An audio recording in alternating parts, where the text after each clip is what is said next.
A plane was falling from the sky. The pilot had tried everything, and failed. 200 lives were seconds from death. Then someone stood up. Not a pilot. Not an engineer. Not even an adult. A little girl. And she knew exactly what to do. Before you watch full story, comment below from which country are you watching. Don't forget to subscribe for more amazing stories. It was Friday, April 17, 2020, 3:42 p.m., somewhere over Ohio, when Captain Stephen Blake said the words that no pilot ever wants to say. His voice came through the intercom flat and hollow, stripped of the confident authority that 26 years of flying had built into it. I can't fix this. 214 people were sitting behind him, most of them unaware that the Boeing 737 carrying them from Chicago O'Hare to Phoenix Sky Harbor was quietly dying. The electrical system had begun failing 40 minutes into the flight, first the primary bus, then the secondary, then the backups, one after another, like dominoes falling in slow motion. Every checklist procedure had failed. Every reset had done nothing. The instruments were going dark one by one, and Captain Blake had run out of ideas. He had 23,000 flight hours, decades of training, and not a single option left. In 4 minutes, the aircraft would lose controlled flight entirely. In seat 14F, a 9-year-old girl named Sophie Park looked up from her book. She looked exactly like what she was, a kid flying to Phoenix for spring break. Small, maybe 4'6", skinny in that particular way of children who have not yet grown into themselves. Korean American, with a round face and big brown eyes behind round wire-rimmed glasses that kept sliding down her small nose. Dark hair in 2 neat French braids, purple ribbons tied at the ends. She was wearing a white NASA Future Astronaut t-shirt, purple leggings, and light-up sneakers, the kind that flashed pink and purple with every step.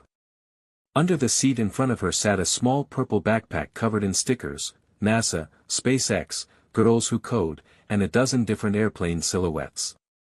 In her left hand she held a stuffed green dinosaur, well-loved, one eye slightly loose from years of being carried everywhere.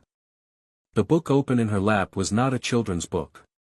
It was a thick hardcover, Aircraft Systems Engineering by Boeing Technical Publications, and she was not just holding it. She was reading it. Actually reading it, with a purple notebook beside her where she was writing notes in small, careful handwriting. The woman in 14D, Jennifer, a 37-year-old accountant from Chicago, had glanced at the book during boarding and smiled to herself. She thought, cute kid, probably just likes the pictures. The man in 14E, Robert, a 52-year-old sales executive, had fallen asleep before the seatbelt sign went off and had not noticed the girl at all. The flight attendants had checked on her once with warm smiles. She was traveling with her mother and younger brother in row 18, and she had smiled back politely and said yes, thank you, she was fine. Nobody paid her much attention. She was just a quiet kid with a book. Her ticket said, S. Park. Age 9. Traveling with, J. Park, row 18. All of that was accurate.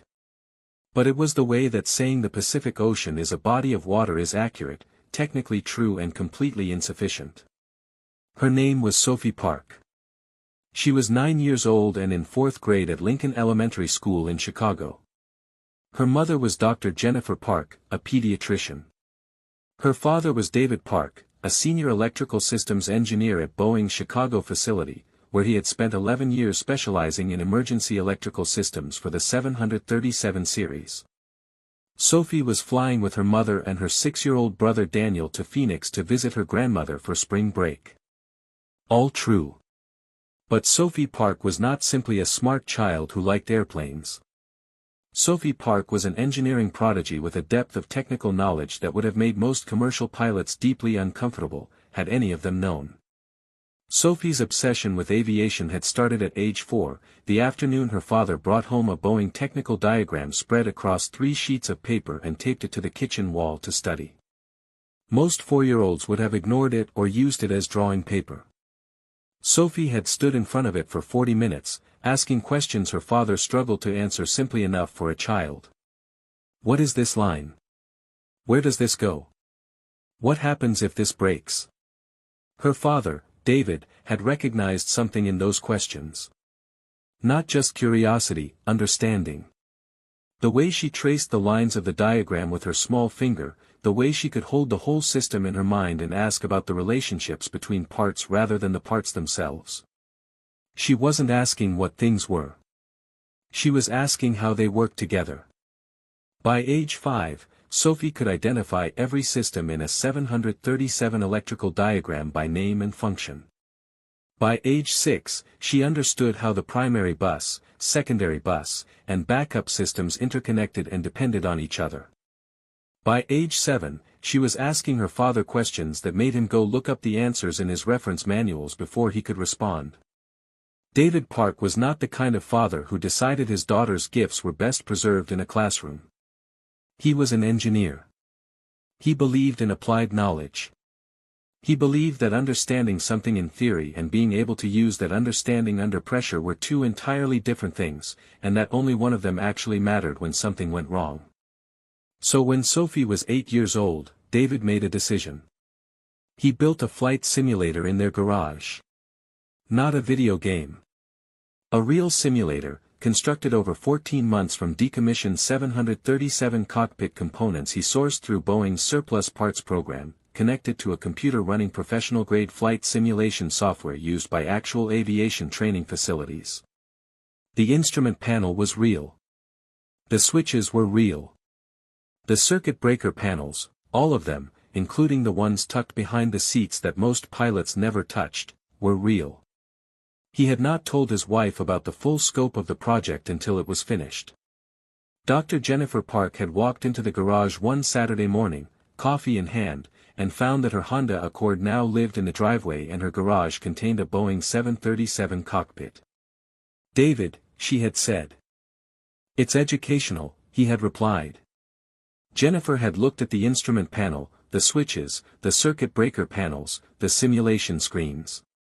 She had looked at Sophie, who was already climbing into the left seat with the expression of someone settling into a place they had always known belonged to them. "Fine," Jennifer had said. "But she still has to do her homework." For the past year, Sophie had trained in that garage simulator the way other children practice piano or soccer, with discipline, with repetition, with a father who pushed her not because he wanted her to perform but because he believed that real knowledge had to be earned through practice, not just understood in theory. David had created 147 emergency scenarios. Electrical failures. Engine problems. Hydraulic issues. Communication outages. He walked Sophie through each one, explaining the systems, explaining why each step in the solution mattered, explaining what would happen if she did it wrong. Then he would run the scenario and she would solve it. Then he would run it again, with variations. Then again, until she could execute the solution from memory, correctly, under pressure, without hesitation. Sophie had logged over 400 hours in that garage simulator. She had practiced each of the 147 scenarios until they lived in her hands as much as in her mind. Including Scenario 41.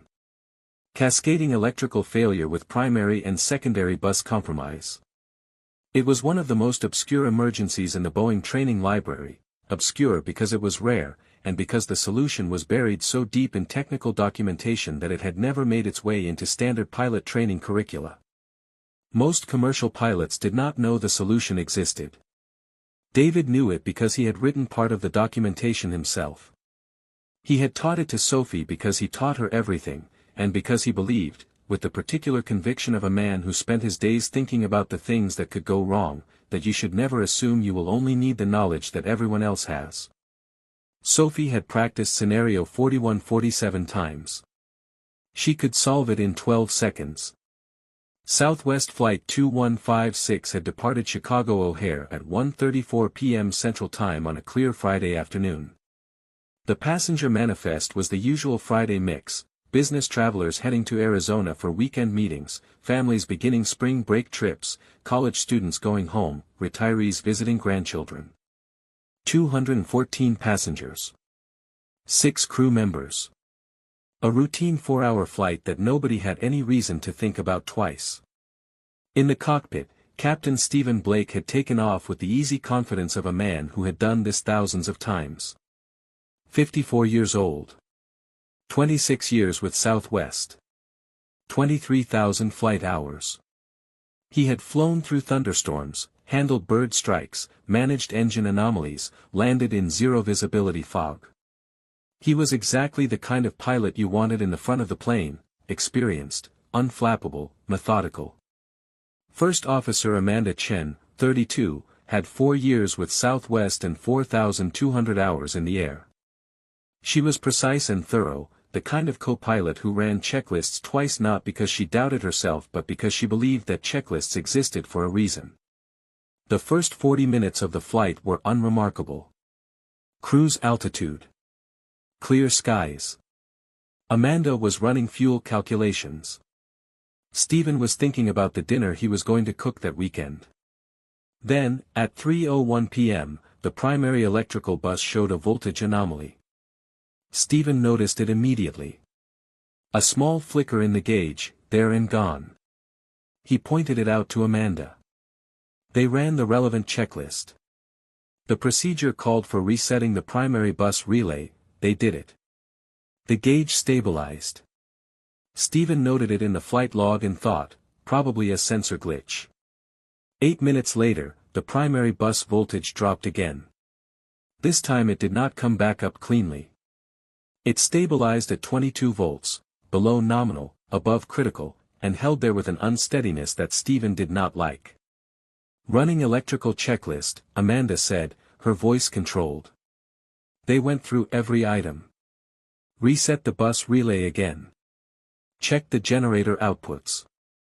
Tested the backup connections. Each procedure produced the correct response for about 40 seconds, and then the voltage would begin sliding again, as though the system were a patient whose fever kept returning no matter how many times the doctor treated it. Then the secondary bus began to show instability. Stephen felt the specific cold clarity that comes to experienced pilots in the moment they realize something is genuinely wrong, not the sharp panic of a sudden emergency, but the slow, settling weight of understanding that the situation is deteriorating and the tools he has may not be adequate to stop it. "We need to divert," he said. "Find me the nearest suitable field." "Columbus," Amanda said immediately. 63 miles. "We have priority handling available. Get us cleared. Declare an emergency." Amanda reached for the radio. It was dead. She tried the secondary radio frequency. Dead. She tried the emergency frequency. Dead. She tried the aircraft communications system. Nothing. "We've lost communications," she said. The controlled quality of her voice was doing a great deal of work. All of it. All of it. Stephen absorbed this. No radio. Primary bus failing. Secondary bus degrading. And now he watched the autopilot disconnect with 3 sharp tones, bong bong bong, and grabbed the yoke. He was hand-flying a dying aircraft with no communications, 63 miles from the nearest runway. Over the next 11 minutes, Stephen Blake tried everything he knew. He reset the main bus. He tried the backup generators. He cycled every electrical procedure in the quick reference handbook.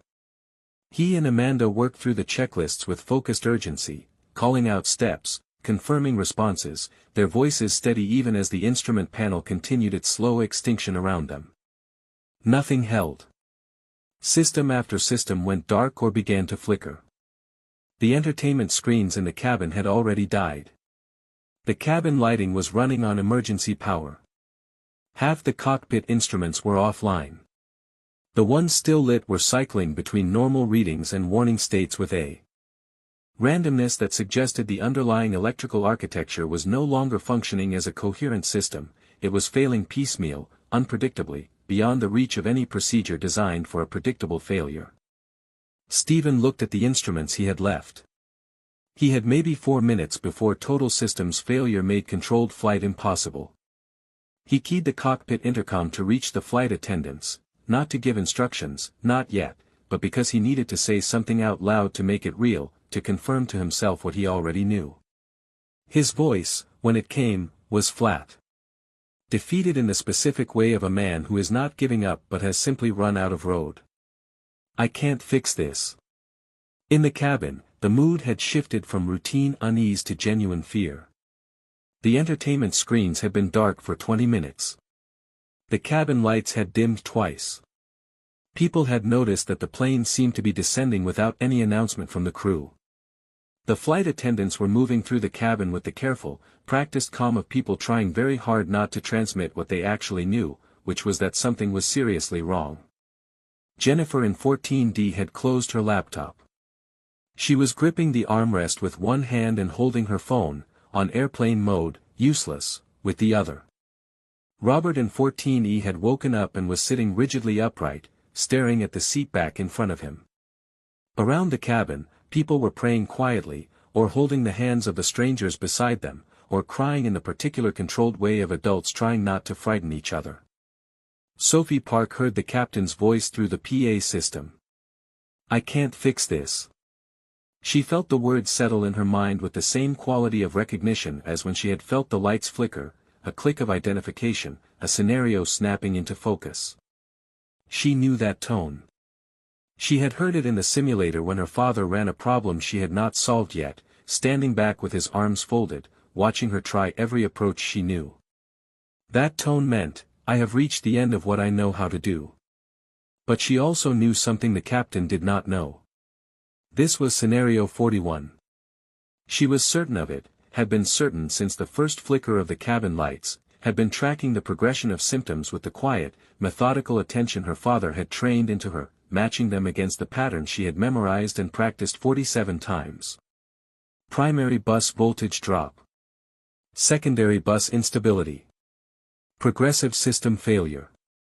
Communications loss. Scenario 41. Cascading electrical failure with primary and secondary bus compromise. The solution was not in the quick reference handbook. It was not in the standard emergency checklist. It was in the technical documentation for the 737's auxiliary power system, in a subsection that most pilots never read because it described a procedure that most pilots never needed. The auxiliary power unit had a dedicated bus, a separate electrical pathway that bypassed the main system entirely. If the main system was compromised beyond recovery, the APU bus could be energized via a manual reset of breaker 47 on panel P5-3, restoring partial power to the primary flight instruments. Not full power. Not everything. But enough to fly. Enough to land. 12 seconds, done correctly. Sophie unbuckled her seatbelt. Sweetie. Jennifer's voice was taut. You need to stay seated. The seatbelt sign is on. Something's wrong with. I know something's wrong, Sophie said. That's why I'm going up there. She was already standing, stuffed dinosaur tucked under one arm, stepping past Jennifer's knees into the aisle. I know how to fix it. You're a child, Jennifer said, the words coming out with a helpless edge. You can't possibly. But Sophie was already walking forward, small and deliberate, her sneakers flashing pink with every step down the aisle while the plane continued its uncertain descent and the passengers around her watched with expressions ranging from bewilderment to the particular desperate hope that attaches itself to anything that looks like action when all other options have run out. Patricia Morales, 56 years old, senior flight attendant with 20 years at Southwest, was standing at the cockpit door when Sophie reached her. Patricia had heard the captain's words through the intercom. She had spent the last 2 minutes in the specific purgatory of someone who needs to communicate something to 214 frightened people but does not yet know what to tell them. She was about to knock on the cockpit door to ask. She looked down at the 9-year-old standing in front of her. Honey, you need to go back to your seat. Ma'am, I know what's wrong with the plane. I know how to fix it. Please let me speak to the captain. Patricia's expression was gentle and firm and immovable. Sweetie, the pilots are handling the situation. Whatever is happening, they are trained to. You need to reset the primary bus from auxiliary power, Sophie said, her voice rising slightly in volume but not in pitch, clear, precise, carrying over the ambient noise of the cabin. Breaker 47. Panel P5-3. Behind the first officer's seat. This is a cascading electrical failure with primary and secondary bus compromise.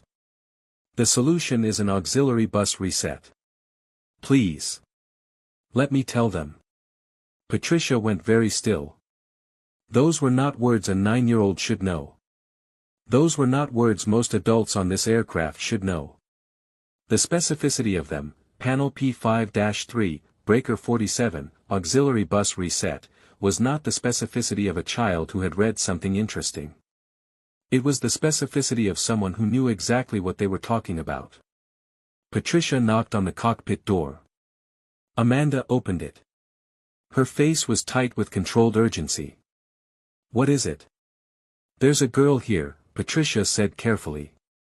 She says she knows how to fix the electrical problem. She's 9 years old. But she knows things that. Let me talk to them. Sophie stepped forward, standing on her tiptoes to see over Amanda's arm into the cockpit. She spoke directly, without preamble, her voice carrying the quiet certainty of someone reciting a procedure they have executed dozens of times. The auxiliary power unit has a dedicated bus that bypasses the main electrical system. If you reset Breaker 47, it's labeled APU bus reset on panel P5-3 behind the first officer's seat, it will restore partial electrical power to the primary flight instruments. You'll lose autopilot and some cabin systems but you'll have sufficient power for manual flight and landing. Stephen Blake turned from the failing instruments and looked at the girl standing in his cockpit doorway. He took in everything, the braids, the glasses, the dinosaur, the NASA t-shirt, the sneakers still flashing pink from her walk up the aisle. He had a daughter. She was 12 now. 3 years ago she had looked something like this. How do you know that? He said. My father is David Park. He's a senior electrical systems engineer at Boeing. He built a 737 simulator in our garage from decommissioned parts. For the past year he's been training me on emergency procedures. This is Scenario 41, cascading electrical failure with primary and secondary bus compromise. I've practiced it 47 times. I know the solution. Stephen and Amanda looked at each other. The look contained about 15 seconds of unspoken conversation, the recognition that this was insane, the recognition that they had exhausted every other option, the calculation that the worst that could happen if they followed this child's instructions was that they would be exactly where they already were. What's the procedure? Stephen said. Sophie stepped fully into the cockpit doorway. She adjusted her glasses. She was not nervous. She had done this 47 times. First Officer Chen needs to access panel P5-3. It's behind your seat, First Officer, there's a maintenance access panel on the lower right side of the seat structure. It's gray, unlabeled from the front, about 18 inches wide. Open it and you'll see the circuit breaker array. Panel P5-3 is in the upper right section. Third row, fifth breaker from the left. It's a red breaker, which is how you know it's a high-priority system reset. The label reads APU bus reset. Amanda had already turned around. There was indeed a panel behind her seat. She had never opened it. She opened it now. Inside was exactly what Sophie had described, rows of circuit breakers, organized in labeled sections, mostly black with a few red ones scattered among them. Amanda's eyes moved to the upper right section. Third row. Fifth from the left. Red breaker. APU bus reset. Found it, she said, and her voice had changed, the particular quality of someone who realizes they are no longer in control of a situation they thought they understood. Pull it, Sophie said. Then count to 5. Do not push it back in before 5 seconds, the capacitors need time to drain or the reset won't hold. After 5 seconds, push it back in firmly. The auxiliary bus will energize and restore power to the primary flight instrument bus.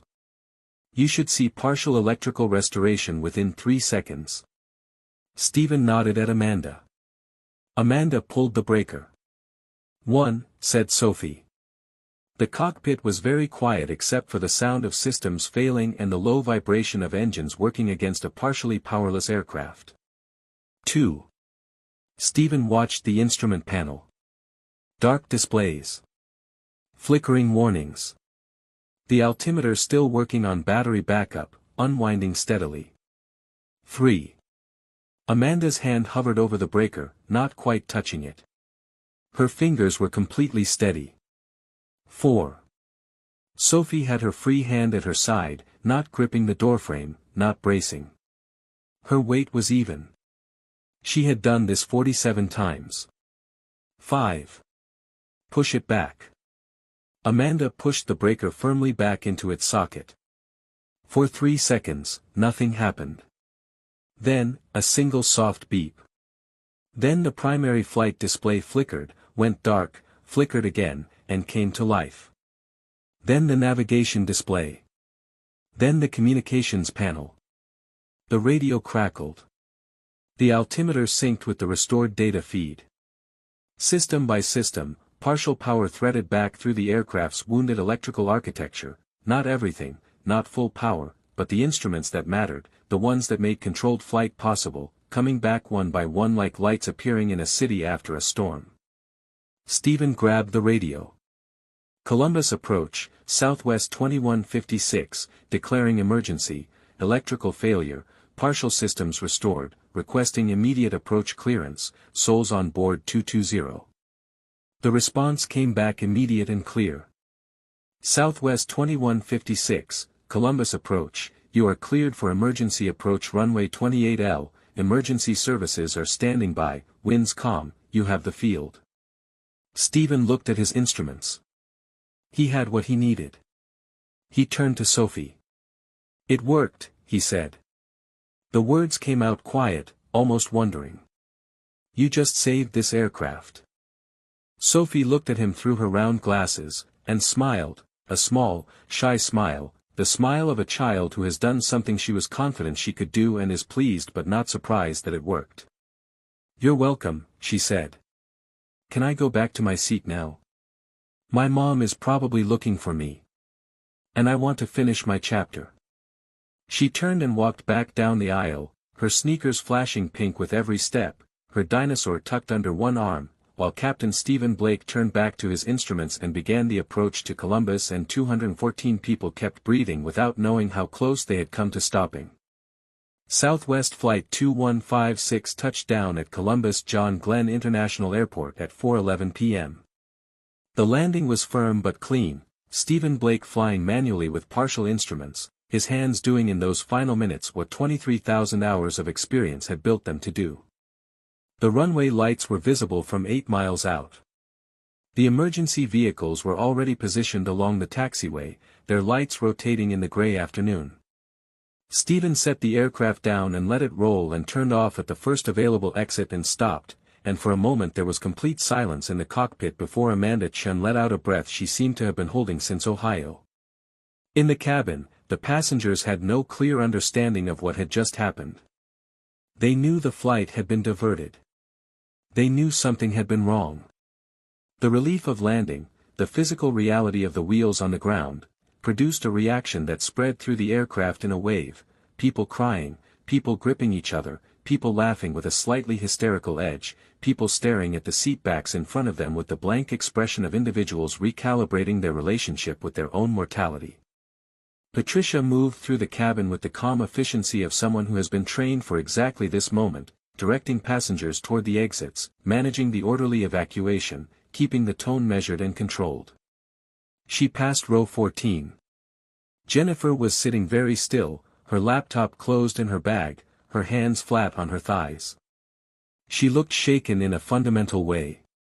In row 18, Dr. Jennifer Park was already unstrapped and standing, 6-year-old Daniel on her hip, looking for Sophie with an expression of controlled maternal terror. She had watched Sophie walk up the aisle toward the cockpit from her seat with no ability to do anything about it, the seatbelt sign on, the aircraft clearly in distress, her 9-year-old daughter walking toward the front of the plane with a stuffed dinosaur and the calm certainty of someone who knows where they are going. Sophie came down the aisle and slipped back into row 18 beside her mother. Sophie. Dr. Park's voice was very quiet. What did you do? The plane had a cascading electrical failure, Sophie said. Scenario 41. I told the captain about the auxiliary bus reset. He did it and it worked. We're okay. She picked up her book from where she had left it in the seat pocket. Can I finish my chapter while we wait to get off? Dr. Jennifer Park looked at her daughter for a long moment. We are going to have a very long conversation, she said, when we get to Grandma's house. I know, Sophie said, and turned to her page. The FAA investigation into Southwest Flight 2156 began the following Monday.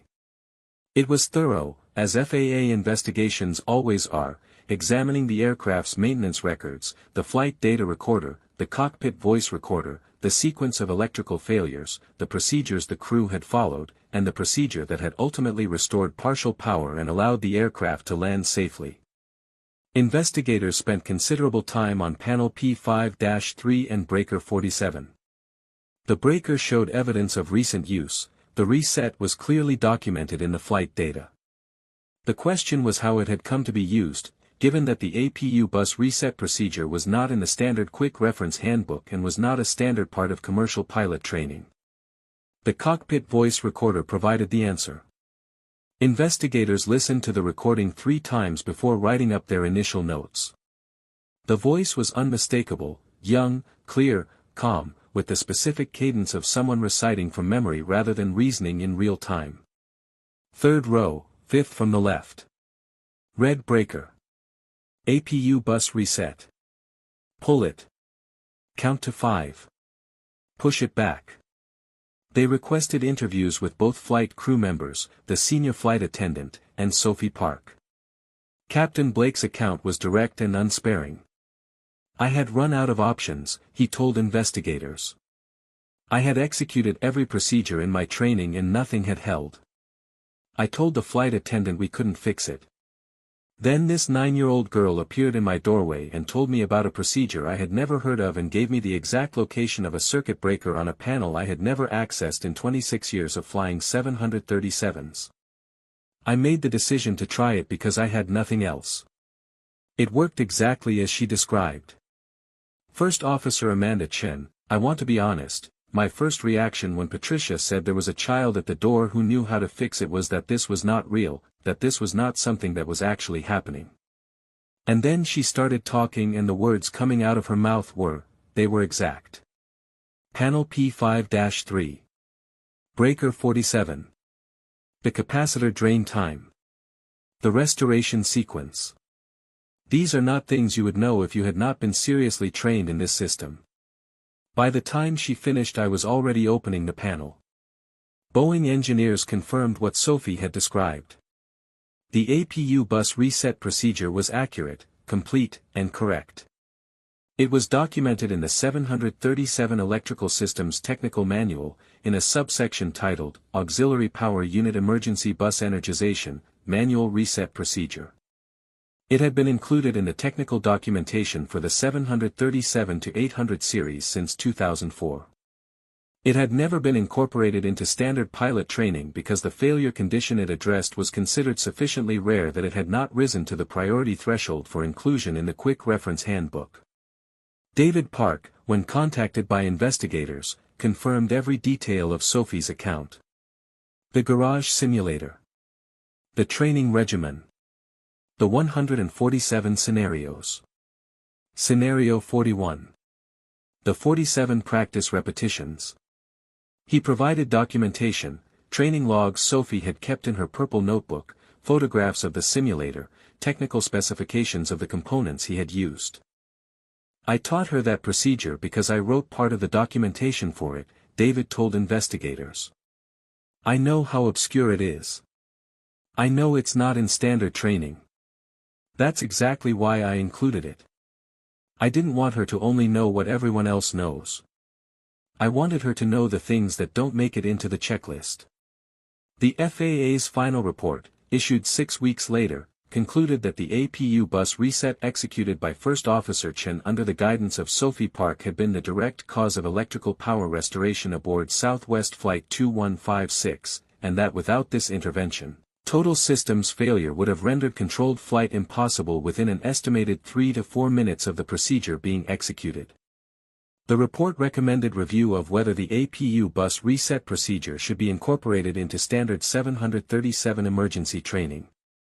It also included, in its factual findings section, a note that had no precedent in FAA investigation history, procedure provided by 9-year-old passenger, trained in emergency scenarios by Boeing Electrical Systems engineer, parent, using garage-based 737 simulator. The story broke on a Tuesday, 5 days after the landing. A Columbus television station ran a brief item based on the FAA investigation filing, which was public record. Within 6 hours it had been picked up by 3 national networks. By the following morning it was international news. 9-year-old saves 214 lives with engineering knowledge from garage simulator.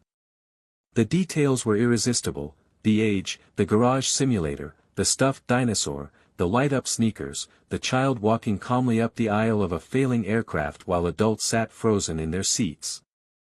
Every element of the story seemed designed to challenge every assumption people held about expertise and age and who is allowed to know things that matter. The Park family received several hundred media requests in the first week. Sophie gave one interview. Local Chicago News. She sat in her family's living room in her NASA t-shirt, her dinosaur, named Kevin, she mentioned, because she had named him when she was 4 and had not seen any reason to change it, in her lap, her hands folded, her glasses sliding slightly down her nose in the way they always did. "I'm Sophie Park," she said. "I'm 9 years old. I'm in 4th grade at Lincoln Elementary." The interviewer asked her to describe what had happened on the plane. "The plane had a cascading electrical failure," Sophie said. "That's when the main electrical buses lose power one after another and the backup systems can't compensate. I heard the captain say he couldn't fix it. But I knew the solution. My dad taught me. We practice emergencies in our garage simulator every weekend." "Were you scared?" Sophie considered this carefully. "I was worried about getting the timing right on the capacitor drain. If you push the breaker back before 5 seconds the reset doesn't hold. I kept counting in my head to make sure I didn't go too fast." "But you weren't scared of the plane crashing?" "I knew the solution," she said simply. "If you know the solution you don't have to be scared. You just have to do the steps correctly." The interviewer asked what she wanted people to know. Sophie thought about it for a moment. "My dad always says knowledge doesn't weigh anything. You can carry as much of it as you want and it doesn't slow you down. He says you should learn everything you can because you never know when you'll need it." She paused. "I needed it. So I used it. And then I went back to my seat because I wanted to finish my chapter." She looked at the interviewer. "I finished it. It was a good chapter." David Park gave a longer statement, which he wrote himself and released through his employer's communications office. "I built the simulator because I believe that real knowledge has to be practiced to be real. My daughter has an extraordinary mind. She could have read every technical manual ever written and understood them all.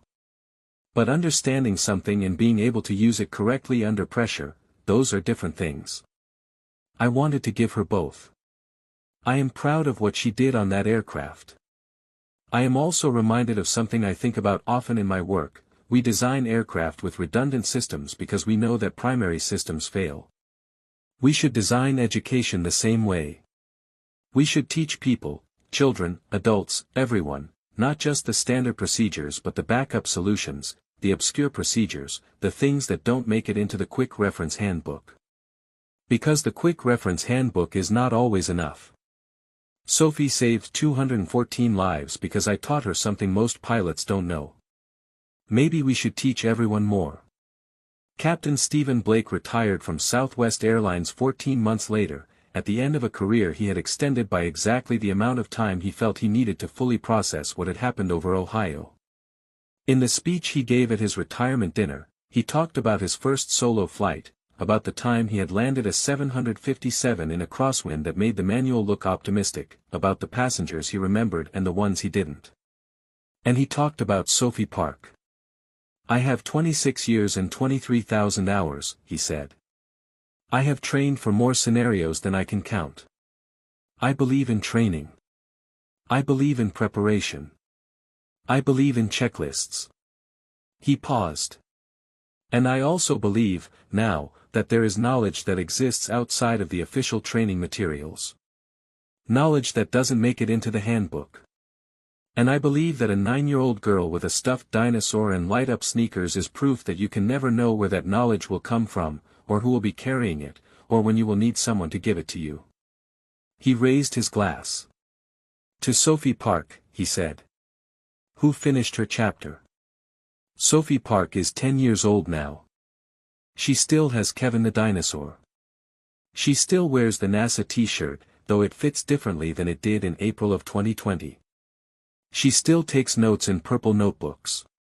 She is still in the garage simulator every weekend, working through scenarios. Her father has added 31 new ones since the flight. She does not think of herself as a hero. She thinks of herself as someone who practiced. The captain did the hard part," she told a classmate once, when the story came up at school. "He flew the plane with partial instruments in an emergency and he landed it perfectly. I just told him about one breaker." She adjusted her glasses. "He already knew how to fly. I just gave him back his instruments." She paused. "My dad says that's what knowledge is for," she said. "Giving people back what they need to do what they already know how to do." She picked up her book, a new one, Principles of Avionics by David Wyatt, and went back to reading. Southwest Flight 2156. Chicago O'Hare to Columbus John Glenn. April 17, 2020. 214 passengers. 6 crew. 0 injuries. Emergency resolved at 3:54 p.m. Aircraft landed safely at 4:11 p.m. Procedure provided by Sophie Park, age 9, seat 14F.